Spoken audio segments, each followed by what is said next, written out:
When the conditions in which they live are disgusting, you get some far-right lunatic turning up outside with a microphone saying, what's it like in there? And they say, well, it's actually disgusting. And then they'll stick it on social media going, oh, look at these scumbags complaining about what they've got in there. I mean, it's so predictable and boring and depressing that people still fall for it. It's a lifestyle choice, isn't it, to spend your life dedicated to despising foreigners in general and people who've arrived here in life-threatening circumstances in particular. It's an invitation that has been made very clearly by Downing Street in the last couple of years. I mean, arguably for the last 13 years. But since the small boats became a major news story, people like Suella Braverman and Priti Patel in particular have strained every sinew to turn us into a nation of chomping, ignorant xenophobes. There are so few voices in the UK media that don't sign up pretty much wholesale to the absolute demonisation and dehumanisation. Listen, if you think I'm exaggerating, go and count how many children are still missing from asylum processing centres and then double check how often you've heard it mentioned in corners of the British media that are routinely dedicated to trying to scare the bejesus out of you with tales of foreign people coming here with foreign ideas. Just go and check. Missing children versus newspaper coverage. So today's story is an odd one, really. Deporting each human to Rwanda will cost taxpayers around £169,000 a pop. If you were to remain in this country for 4 years, the Home Office's own analysis is that would cost around £106,000. Of course, if these poor people were permitted to work, which almost all of them would like to do, because the thing about racists shouting fighting age is they're too thick to realise that is a synonym for working age. So quite why they shout fighting age men is a question that they'd have to answer. But of course, working age men is a rather different proposition, or indeed working age women. So plenty of people, plenty of job vacancies could conceivably be filled. Nowhere near enough to make a massive difference to the overall picture, because the number of people having their applications processed is, in the great scheme of things, relatively small. Last year, 45,755 people arrived via dangerous means, unsafe means, partly, of course, because there aren't any safe routes. But the idea of spending £169,000 to, quotes, send them back, end quotes, which has, of course, been a policy of the far right since the days of Enoch Powell and the National Front, send them back where they came from, is just one of those moments where you find yourself thinking, what's going on? What is going on? So rather than asking you how would you solve the problem of human beings trying to come here via very unsafe routes, I think I'm going to ask you, how do you solve the problem of politics and media combining to portray these people as subhuman? Hit the numbers now, you will get through. 0345 6060 973. Can you imagine a UK in which the right-wing media and right-wing politicians haven't or don't resort daily to trying to turn you against foreigners? Because it just moves, doesn't it? They're always foreign.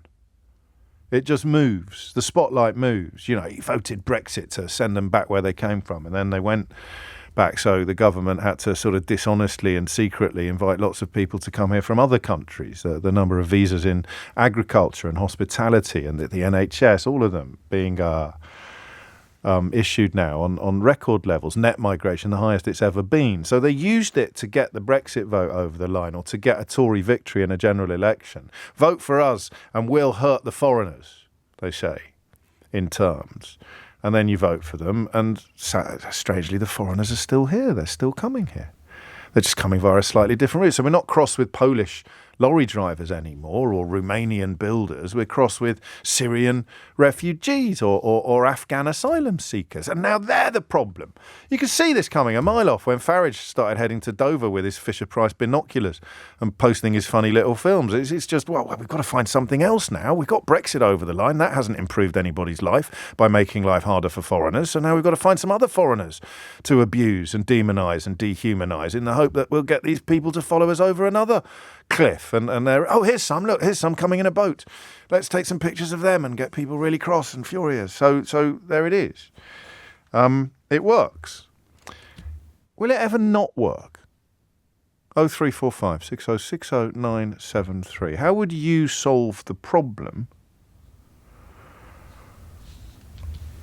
of coverage of people coming here in small boats? How could we turn it into a country where people who haven't got much don't blame people who've got even less for their woes? And because that's a characteristically convoluted question, I just give me straight up responses to this story as well. So, it costs so much, we can't afford it, send them back where they came from. That'll be £169,000 each, please.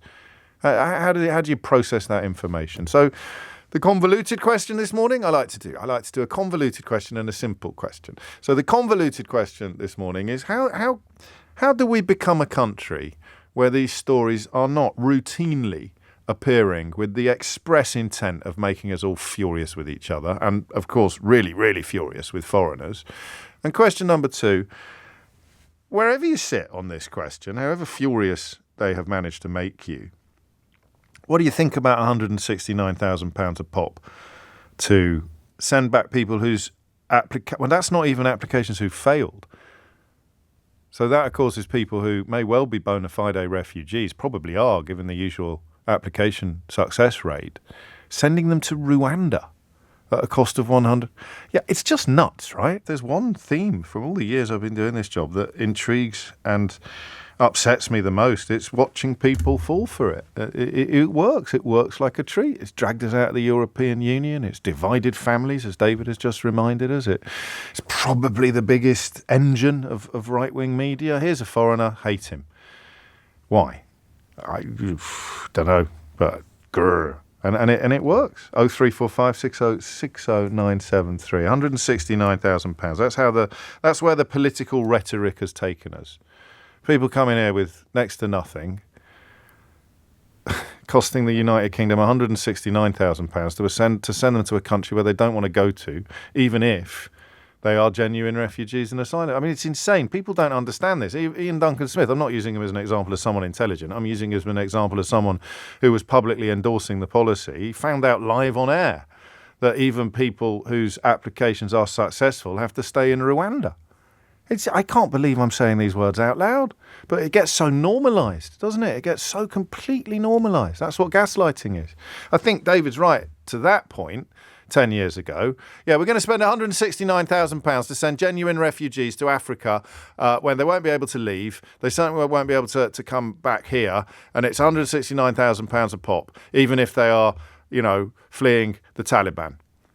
Wouldn't have happened 10 years ago. That's the frog boiling element of it. Riddle me that.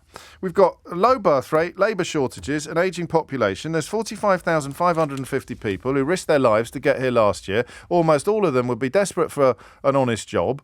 What are we going to do with them? Are we going to give them a job? No, we're going to spend £169,000 per person to send them to a country they've never heard of and don't want to go to. That's the Conservative government policy now. Now, hands up. Hands up if you like the sound of that. Who votes for this? This is what Suella Braverman dreams about at night. A front page of the Daily Telegraph with a picture of a plane porting people to Rwanda. Just don't mention it's going to cost £169,000 per seat. And of course, the other point about the money, so £106,000 to accommodate and support humans in the UK as they remain for an average of 4 years.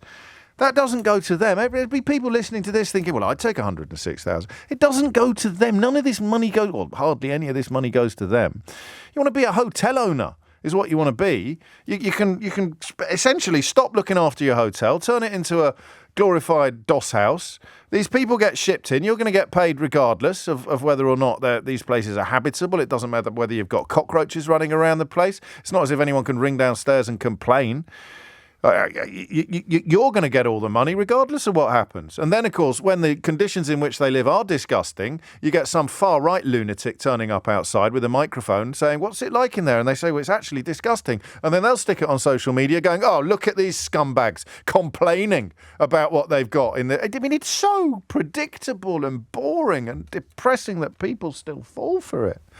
Entire political parties built upon that sort of boneheaded bigotry.